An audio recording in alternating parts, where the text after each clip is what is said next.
Hello guys. Welcome to Danny's vlogs. ഇന്ന് നമ്മൾ അവിടെ ഇവിടെ നമ്മളുടെ friend Jio and Danny and fans. Please do like and comment and subscribe to the channel. ഇതാണ് guys നമ്മുടെ ലച്ചു ഓസ്ട്രേലിയയിൽ നിന്ന് പറഞ്ഞു വന്നതാണ്.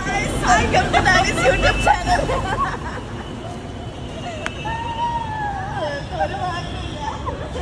ഡിഗ്രി പഠിച്ചുകൊണ്ടിരുന്ന സമയത്ത് ഞങ്ങളൊരു സ്കൂൾ ഗ്യാങ് മൊത്തമായിട്ട് അലോഷ്യസ് കോളേജിലേക്ക് പഠിക്കാൻ വേണ്ടി പോയിട്ടുണ്ടായിരുന്നു. അപ്പോൾ എൻ്റെ അച്ഛൻ എന്നോട് അടുത്ത് പറഞ്ഞു, നീ എൻജോയ് ചെയ്യാൻ വേണ്ടി പോണതാടാ, നീ പഠിക്കാൻ പോണതല്ല. സത്യം പറഞ്ഞാൽ എൻജോയ് ചെയ്യാൻ വേണ്ടി തന്നെയാട്ടോ ഞാൻ പോയത്. ആക്ച്വലി അവിടെ ചെന്ന് കഴിഞ്ഞപ്പോഴത്തേക്കും ഞങ്ങളുടെ ഗ്യാങ് അങ്ങോട്ട് വളർന്ന് പന്തലിച്ചു. കോളേജിൻ്റെ ഫസ്റ്റ് ഡേ എനിക്ക് ഇന്നലെ പോലെ ഓർമ്മയുണ്ട് ഗൈസ്. ഞാൻ കയറി ചെല്ലുന്നതേ തന്നെയാണ്. പക്ഷെ അനു ഉണ്ടായിരുന്നു. അനു വേറെ ക്ലാസ്സിലായിരുന്നു. അനുവിൻ്റെ ക്ലാസ്സിലായിരുന്നു ലച്ചു മീരയൊക്കെ.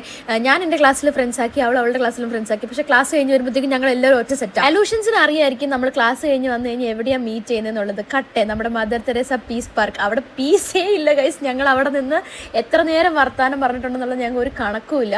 അപ്പോൾ ഫസ്റ്റ് ഇയർ സെക്കൻഡ് ഇയർ ഒക്കെ അങ്ങനെ പോയി. പക്ഷേ സെക്കൻഡ് ഇയർ കഴിയാറായപ്പോഴത്തേക്കും കോവിഡൊക്കെ വന്ന് ആകെ മൊത്തം സീനായി, എല്ലാവരും വീട്ടിൽ ബാക്കിയായി.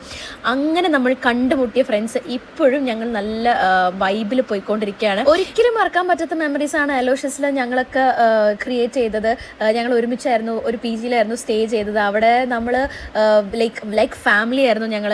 It was so much fun. ഞങ്ങൾ വേറെ വേറെ ക്ലാസ്സിലാണെങ്കിൽ പോലും ഞങ്ങൾക്ക് കോമ്പിനേഷൻ ക്ലാസ്സസ് ഉണ്ടാവാറുണ്ടായിരുന്നു. കാരണം സയൻസ് ബാക്ക്ഗ്രൗണ്ട് ആയതുകൊണ്ട് ഞങ്ങൾക്ക് സുവോളജി സെയിം ആയിരുന്നു. അങ്ങനെ പ്രാക്ടിക്കൽസ് ഒക്കെ ഒരുമിച്ച് വരാറുണ്ട്. So practical classes very fun.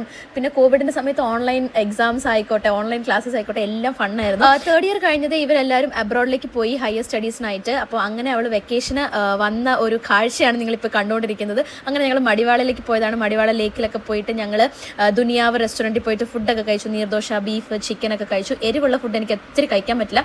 അതുകൊണ്ടാണ് ആ ഒരു എരിച്ചിലൊക്കെ നിങ്ങൾ എൻ്റെ മുഖത്ത് കണ്ടത്. പക്ഷേ വി ഓൾ എൻജോയ്. ഞങ്ങൾ 3 പേരും എൻജോയ് ചെയ്തു. ജിയോ ഉണ്ടായിരുന്നു കേട്ടോ അലോഷ്യസിൽ. എരിച്ചിൽ സഹിക്കാൻ വയ്യാതെ ഞാൻ അവരോട് പറഞ്ഞു, എനിക്ക് എന്തായാലും ഒരു ജ്യൂസോ ഐസ്ക്രീം എന്തെങ്കിലും വേണം. അങ്ങനെ ഞങ്ങൾ കണ്ണൂർ കോക്ടെയിൽ കുടിക്കാൻ വേണ്ടി അവിടെ തന്നെ പുറത്തുള്ള കണ്ണൂർ കോക്ടെയിൽ ഷോപ്പിലേക്ക് പോയി. എന്നിട്ട് 2 കണ്ണൂർ കോക്ടെയിൽ പറഞ്ഞു. കാരണം ഓൾറെഡി വയർ ഫുള്ളായിരുന്നല്ലോ. അങ്ങനെ ഞങ്ങൾ കണ്ണൂർ കോക്ടെയിലൊക്കെ കുടിച്ചുകൊണ്ടിരിക്കുമ്പോൾ ഞങ്ങൾ ഇങ്ങനെ ചെറിയ വൈൻഡപ്പ് ഒക്കെ പറയുകയാണ് കേട്ടോ. വൈൻഡപ്പ് പറഞ്ഞുകൊണ്ടിരുന്നപ്പോഴാണ് ഞാൻ ഓർത്തത്, ഇനി അവൾ ഇനി എപ്പോൾ വന്ന് ഞങ്ങൾ ഇനി എപ്പോൾ മീറ്റ് ചെയ്യാനാണ്, ഞങ്ങൾ 4 പേരും കൂടുന്ന എപ്പോഴാണ്, ഇങ്ങനെയൊക്കെ ഞാൻ ആലോചിച്ചുകൊണ്ടിരിക്കുകയായിരുന്നു കേട്ടോ. ഏറ്റവും കൂടുതൽ സന്തോഷം തോന്നിയ കാര്യം എന്താണെന്ന് പറഞ്ഞു കഴിഞ്ഞാൽ, എൻ്റെ ലച്ചുൻ്റെയും ചളിക്ക് ഒരു മാറ്റമില്ല, ചിരിക്കും ഒരു മാറ്റമില്ല. ഞങ്ങൾ ഇങ്ങനെ തന്നെയായിരുന്നു കേട്ടോ, അന്നും ഇന്നും ഒക്കെ. അപ്പം അത്രയേ ഉള്ളൂ. Lachu, thanks for coming. അപ്പോൾ അടുത്ത വ്ലോഗിൽ കാണാം. ടാറ്റാ.